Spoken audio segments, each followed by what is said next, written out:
Hey, how is everyone? Lou from RV Habit. Today I'm going to change out my RV bathroom faucet. And if you're like most people, the faucet that comes with your RV is basically a Fisher-Price toy. And the first time you turn it on and go to shut it off, it literally bends and it's just waiting to break. It is a piece of garbage. You should actually change it out during your PDI if you can. But replacements are very, very easy. This is a 10-minute job, no tools. I'll show you how to do it. I'll even give you 2 tricks. Hopefully the first one is stay a little drier than you could. And there's tons of options. You can go on Amazon, go to your local big box store. I got something with a higher arc so you can get your hands under there because these are real tight. But basically you're looking for a 2-hole faucet. You do not need that center plunger on an RV toilet, and this is real easy. I mean, there's basically unscrews. Everything is should be hand tight, and it screws back in. So I'll show you how to do it. I probably have the smallest bathroom in RV history. I'll show you what it looks like. The hardest part's going to be reaching up there. I'm going to do it basically blind, just by feel, because there's no way for me to get up there and actually see what's going on. But I'll put a little GoPro up there so you can see what I'm doing. So let's get started. The first thing you want to do is turn off your water pump if it's on and disconnect from city water so there's no water into the coach. You want to open up both your hot and cold water lines. Now, don't stop here. Actually, there's water still in those water lines even though you've opened these up and turned the water off. I recommend going outside wherever your low point drain is and open up your low point drain. That'll drain the water from these tubes and should hopefully make this a dry experience. Once that's done, we'll go underneath and start disconnecting the pipes. So, you can feel 2 water lines. And again, these should be just hand tight. And see that? No water. That's that trick of opening that low point drain and just this faucet. Okay, and that's off.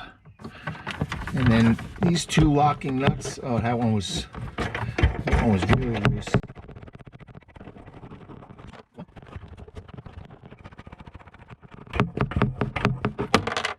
And that's 2. And that should pull just out. Let's go up top. So that's disconnected, and we can just remove that. And you can see it, I mean, there's nothing to it. 4 nuts.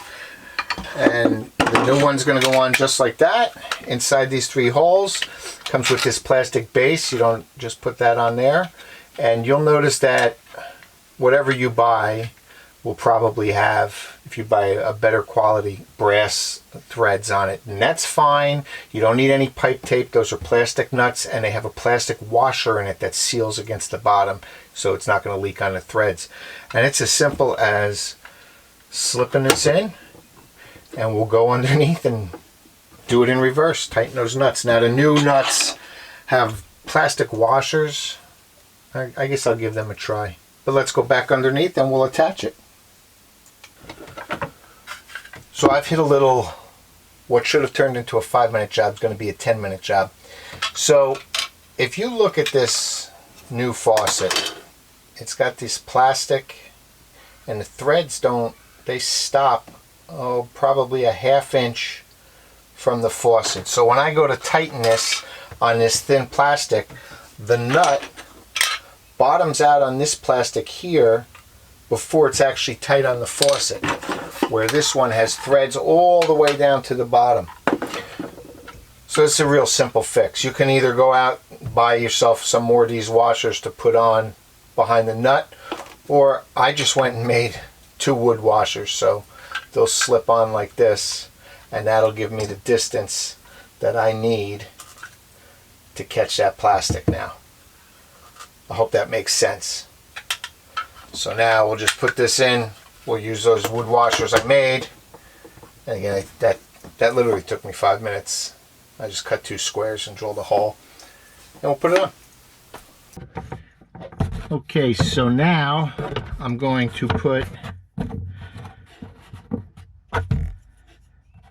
one of those wood washers on, followed by the nut.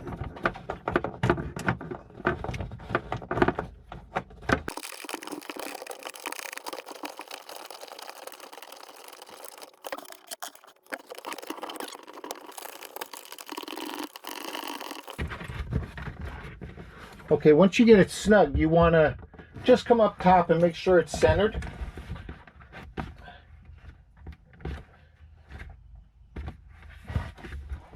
And then you can come back and tighten those nuts. Just hand tight. You don't have to go crazy. Remember, it's plastic.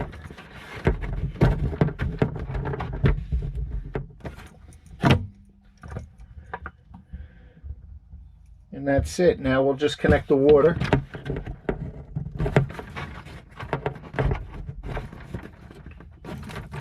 And again, I'm doing this blind. I can't actually see. Just when you start your plastic threads, go slow. Make sure you're not cross-threading them. They will cross-thread easy.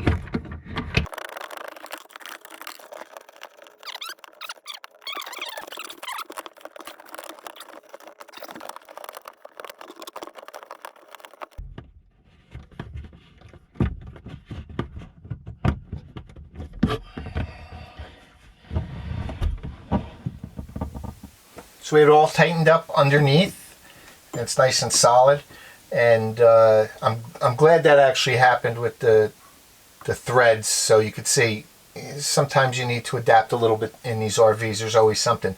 Now I pressurized it. My water pump's on. I don't feel any leaks. My second trick is, before you turn the water on to bleed the air out, make sure you remove the aerator, because there might be some debris in here from manufacturing or in those hoses from working on them. So you just take the aerator off. Now when there's no aerator, it could splash a little bit. So open it up slow, and that air will come out. There you go. And then we'll do the cold water. And again, slow, because the air could make it splash a little bit. There you go. Now you want to just screw the aerator back on.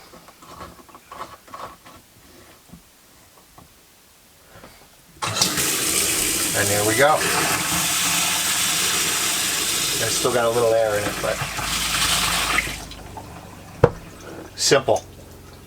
Should have taken 10 minutes. It took 15 since I had to make those washers. But I hope this encourages you that you don't have to live with that really cheap piece of plastic that comes with most of these RVs. Go out and get yourself a nice faucet, especially one that's higher. You can get your hands under there. As always, thanks for watching. I'll see you soon.